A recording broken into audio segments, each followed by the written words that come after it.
नमस्कार, मैं रवीश कुमार। क्या राम रहीम ने बीजेपी को वोट देने की अपील की है? इस खबर पर यकीन नहीं हो रहा। जब यह खबर हमने देखी, इकोनॉमिक टाइम्स की निधि शर्मा की रिपोर्ट है कि राम रहीम ने सिरसा में अपने पदाधिकारियों के जरिए कहलवाया है कि बीजेपी को वोट करें। बाद में यह खबर हिंदुस्तान भी अपनी वेबसाइट पर छापता है। निधि शर्मा ने लिखा है कि डेरा में सत्संग के दौरान अनुयायियों को यह संदेश जारी किया गया। इस खबर को सूत्रों के हवाले से निधि शर्मा लिखती हैं कि सत्संग के प्लेटफॉर्म से घोषणा नहीं की गई, लेकिन सत्संग में आए लोगों के बीच डेरा के पदाधिकारी फैल गए थे और उन्होंने बीजेपी को वोट देने के लिए अपील की। इस खबर में डेरा के पदाधिकारी ने निधि शर्मा को बताया है कि हमने अपने अनुयायियों से कहा है कि हर बूथ पर सक्रिय हो जाएं। हर अनुयायी 5 वोटर लेकर मतदान केंद्र पर पहुंचे। यह खबर सूत्रों के हवाले से लिखी गई है, हम पुष्टि नहीं कर सकते। लेकिन इतनी बड़ी घटना मीडिया रिपोर्ट क्यों नहीं करता है? मतदान से एक दिन पहले सत्संग की इजाजत कैसे दे दी गई? बीजेपी कह सकती है कि उसे क्या पता, लेकिन बलात्कार और हत्या का आरोपी ही नहीं, सजा याफ्ता है राम रहीम। वो अपने अनुयायियों से कह रहा है, कहलवा रहा है कि बीजेपी के लिए वोट करना है और मतदान केंद्र पर 5 मतदाताओं को लेकर जाना है। तो क्या बीजेपी को इसकी निंदा नहीं करनी चाहिए कि अपराधी और बलात्कारी कम से कम हमारे लिए किसी भी रूप में अपील ना करें? कायदे से बीजेपी को खबर आते ही खंडन करना चाहिए था, निंदा करनी चाहिए थी, लेकिन बीजेपी ने तब भी निंदा नहीं की जब बार बार राम रहीम के पैरोल पर छोड़े जाने की खबरें आती रहीं, छपती रहीं, और इस बार भी आई। बीजेपी से कानूनी मसला बताकर निकल जाती है, चुनाव से जोड़ने से इनकार करती है। लेकिन आज जब इकोनॉमिक टाइम्स की खबर छपी, तब क्या बीजेपी को उसी वक्त प्रेस कॉन्फ्रेंस नहीं करनी चाहिए थी? अन्य मामलों में तो बीजेपी धड़ाधड़ प्रेस कॉन्फ्रेंस करती है, तो आज भी कर सकती थी कि हम ऐसी अपील को स्वीकार नहीं करते। बीजेपी का इससे बड़ा पतन क्या हो सकता है? इस चुप्पी का भी एक राजनीतिक पैटर्न है, गुजरात से लेकर कर्नाटका तक, जिसके बारे में हम इस वीडियो में बताएंगे। बीजेपी के नेता जो खुद को मजबूत कहलाना पसंद करते हैं, वो बलात्कार के मामले में सजा पाए एक दोषी की अपील पर मजबूर क्यों हो जाते हैं? यह पहला मौका नहीं है। गुजरात में बलात्कार और हत्या के दोषियों को छोड़ा गया। याद है सुप्रीम कोर्ट ने तब क्या कहा था? गुजरात की सरकार बलात्कारियों से मिली हुई है। लेकिन तब प्रधानमंत्री मोदी समय से पहले इनकी रिहाई पर चुप्पी साध गए, निंदा तक नहीं कर पाए मजबूत नेता।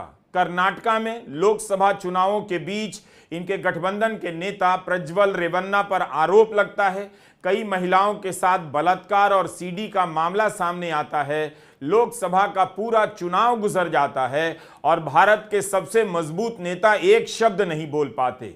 इनकी मजबूती बलात्कारियों, बाहुबलियों के सामने कहां चली जाती है? ये इतने मजबूर क्यों नजर आते हैं? कब तक आध्यात्म का सहारा लेकर इन सवालों के जवाब नहीं देंगे? क्या इनके लिए सत्ता मिल जाए यही अंतिम आध्यात्म है? अगर यही आध्यात्म है तो इससे सावधान रहिए। आज हरियाणा में मतदान हो रहा है और वीडियो अपलोड होने के कुछ समय बाद पूरा भी हो जाए, लेकिन आज ही प्रधानमंत्री मोदी की मजबूती का खोखलापन सामने आ गया। इमारतें तोड़कर और नई बनाकर अपनी विरासत बनाने में लगे मोदी अपने सामने ही खुद को खंडहर में बदलते जा रहे हैं। यह बेहद गंभीर राजनीतिक समस्या है। बीजेपी भारत में एक प्रभावशाली राजनीतिक पार्टी है, लेकिन उसके नेताओं पर इन बातों का असर क्यों नहीं हो रहा? कोलकाता में तो यह पार्टी बलात्कार के मामले में काफी उग्र थी, लेकिन महीना भी नहीं बीता कि इस पार्टी के लिए एक बलात्कारी दबी जुबान में अपील कर रहा है बीजेपी को वोट देने के लिए। 2014 में आपके लिए अच्छे दिन लाने का वादा करने वाली बीजेपी और उसके नेता नरेंद्र मोदी की क्या अब यह हालत हो गई है कि हरियाणा में पार्टी के लिए वो व्यक्ति वोट मांग रहा है जिसे बलात्कार और हत्या के मामले में सजा मिल चुकी है? कहां गया राष्ट्रवाद का वो खोखला नारा और धर्म के नाम की राजनीति का बोगस भाषण? कहां गया? अब क्यों नहीं बोला जाता है कि बाहुबली और बलात्कारी के खिलाफ हम चुप नहीं रहते हैं, हम इनकार करते हैं। 2 अक्टूबर को राम रहीम को 20 दिनों के लिए पैरोल पर रिहा किया गया।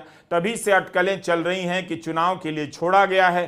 राम रहीम को पैरोल और फरलो पर 11 बार छोड़ा गया है। यह कैसी सजा काट रहे हैं कि 275 दिनों के लिए बाहर आ चुके हैं और कई बार तब बाहर आए हैं जब हरियाणा में चुनाव हो रहे हैं। हरियाणा कांग्रेस ने 1 अक्टूबर को चुनाव आयोग को एक पत्र भेजा कि आचार संहिता लगी है, वोटिंग के ठीक पहले इस पैरोल को रद्द कर दिया जाए, लेकिन साफ है कि आयोग ने ऐसा करना जरूरी नहीं समझा। इस खबर को देखकर बीजेपी के समर्थक क्या सोच रहे होंगे कि हमारी पार्टी की सरकार के लिए राम रहीम अपील कर रहे हैं? यह दिन आ गया, क्या इसी दिन के लिए संघ की शाखा में हाफ पैंट पहनकर हर दिन हजारों लोग राष्ट्र और चरित्र के निर्माण का अभ्यास करते हैं? पंजाब और हरियाणा हाईकोर्ट ने राम रहीम को हत्या और बलात्कार के मामले में सजा सुनाई है। कम से कम इसे सजा दिलाने वाली उन 2 लड़कियों के संघर्ष को ही याद कर लेते। यह कैसा देश है जिसके प्रधानमंत्री राम रहीम से लड़ने वाली 2 लड़कियों के साथ खड़े नहीं हो सकते और राम रहीम की कथित अपील को ठुकराने का साहस नहीं दिखा सकते। गोदी मीडिया अक्सर ऐसी खबरों के वक्त चुप हो जाता है। उसने राम रहीम की खबर पर नजर भी नहीं रखा, जबकि सभी को पता है कि इनके बाहर आने को चुनाव से जोड़ा जा रहा है। हाउसिंग सोसाइटी के सांप्रदायिक व्हाट्सएप अंकिल ऐसी खबरों को फॉरवर्ड नहीं करते कि ये क्या हो रहा है, ऐसा नहीं होना चाहिए।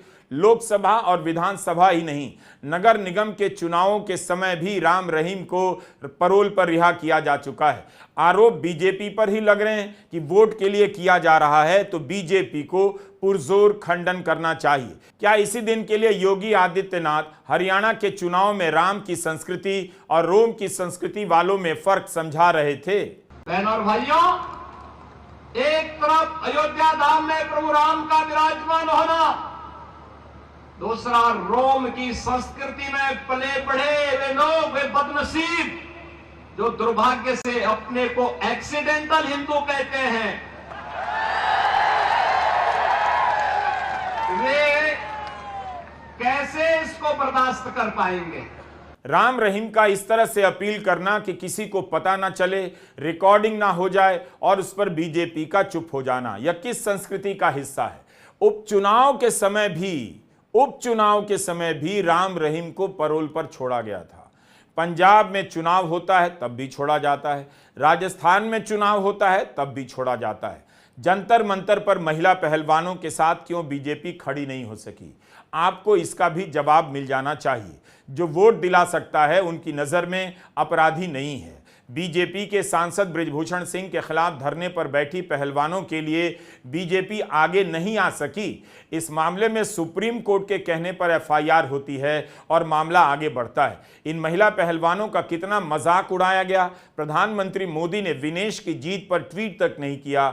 जैसे ही उनका पदक छिन जाता है, उसकी खबर आती है, ट्वीट कर देते हैं। पहले दिन नहीं आया, जब मैं फाइनल्स तक गई कोई फ़ोन कॉल नहीं था, कुछ नहीं था।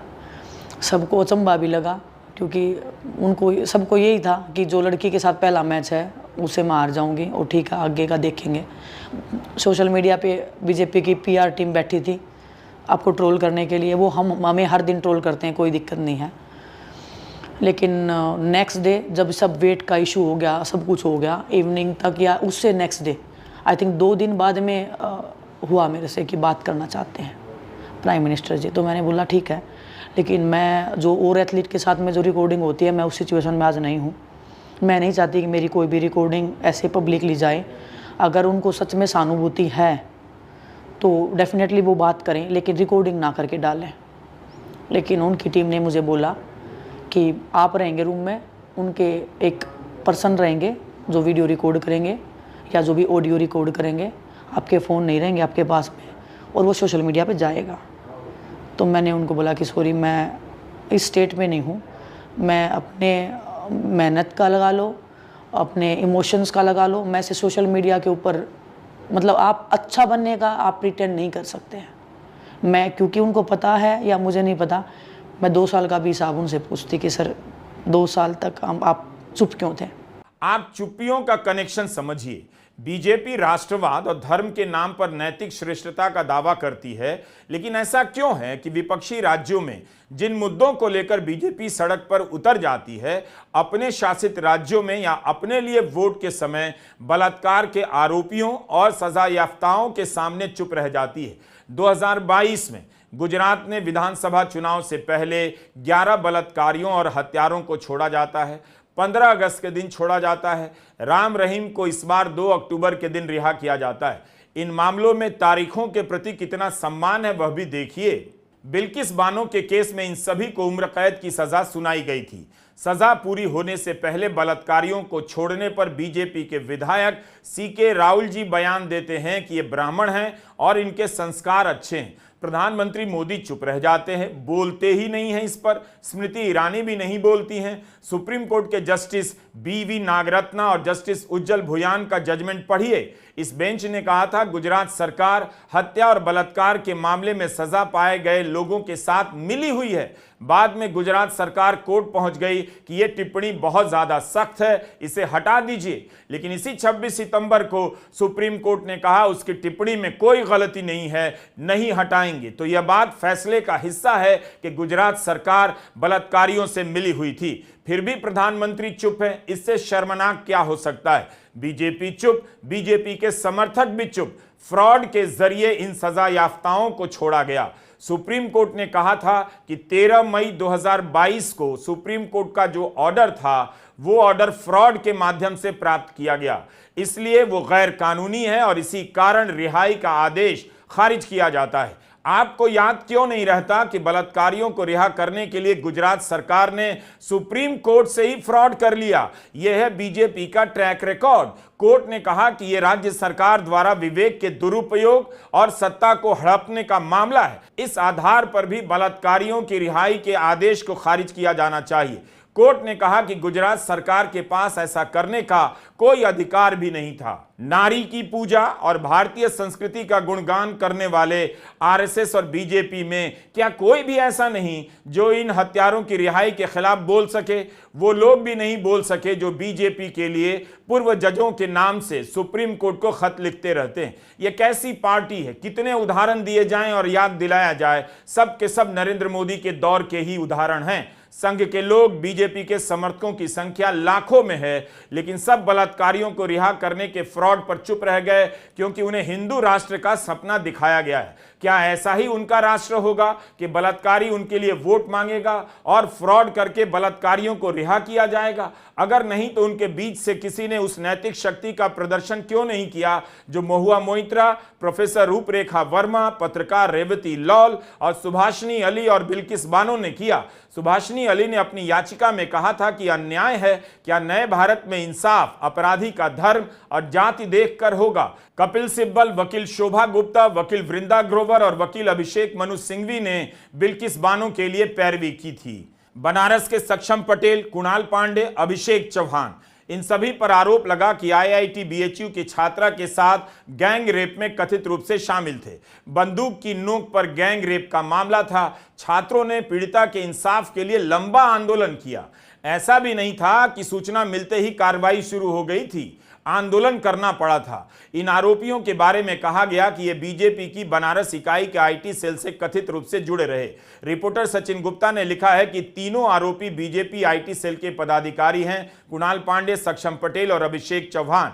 इन्हें कोर्ट ने 14 दिनों की जुडिशियल कस्टडी में जेल भेजा था, अब जमानत मिल गई है। इनकी तस्वीरें भी आप देखिए किसके साथ हैं। ऐसी तस्वीर एक भी मिल जाए राहुल गांधी या ममता बनर्जी के साथ तो गोदी मीडिया तूफान खड़ा कर देगा, लेकिन अक्सर चुप हो जाता है। ये लोग आराम से बीजेपी के लिए मध्य प्रदेश के चुनाव में प्रचार करते रहे, अब जमानत पर बाहर आ गए। क्यों इतने उदाहरण दे रहा हूं? ताकि पता चले कि बलात्कारियों और बलात्कार के आरोपियों को लेकर बीजेपी का क्या बर्ताव रहा है।